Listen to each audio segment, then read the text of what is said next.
जगतसिंहपुर जिला कुजंग लोकनाथ भवन में विप्लवी कवि रवि सिंह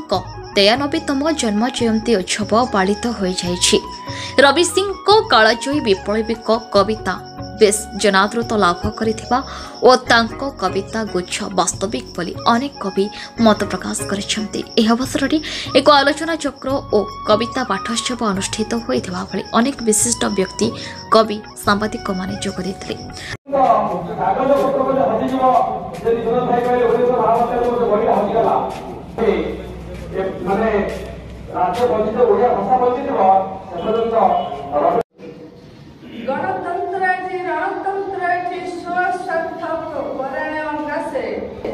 मोबाइल पछके दादना खटू भौणी पछके भाटरे गटू मोबाइल कटू मोर अनुचर मो प्रेमे आतुर मो साथ छाड़िबे नहीं मिलू नहीं ईश्वर एठी आउ मिलू नहीं ईश्वर बोली सात्विक शब्द डाकी त्राही त्राही बोली बहुत गीत से विश्व चार भाषा रे पूजी पकी दुरा चले आसी पकी दुरा चोरी नारी हत्या लुटन दुर्नीति कला परिवेश परे व्यस्तले आज सात्विक पवन बही से कविता को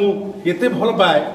जे मोर बारंबार रवि सिंह मन कथा आसी जाए। जो आलोचना चक्र होची मो बहुत खुशी जो मनुष्य को भल पाइबार जो तांकर पराकाष्ठा था तार जयगान करछंती। तेणु अबना घर को आउ थर धन्यवाद। नेता मंत्री एमएलए हे पारथांते सामान्य विचार खसथिले किंतु एमाने विचार आजिकल बहुत लोक अछंती एमाने विचार मार दोछनी मूल्यबोध मार दोछनी से किताबा हमरो जो भाउज सुभाष भाई समस्त धन्यवाद दोछी।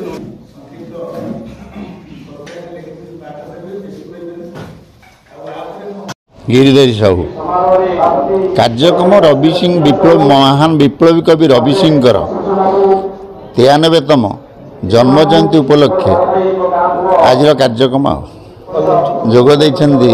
आमर स्तंभकार अक्षय बाबू आमर मुदुल सार आमर बैंक कर्मचारी रंजन भाई आमर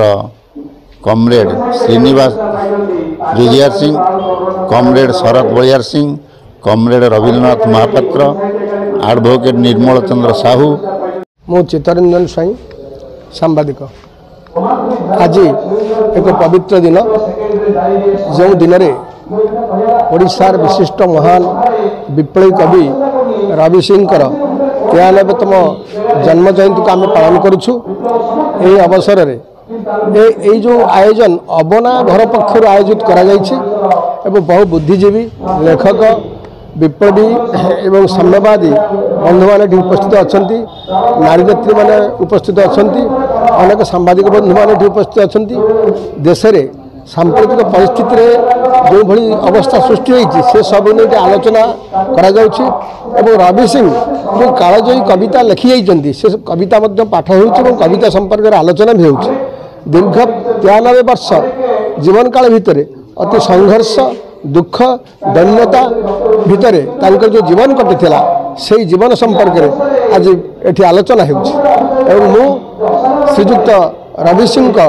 यही कर्ममय जीवन एवं संघर्ष वैप्लविक जीवन को आम श्रद्धांजलि जनाई तांकर। पारादीपरू देवाशीष पाणिक रिपोर्ट न्यूज उपांत खबर।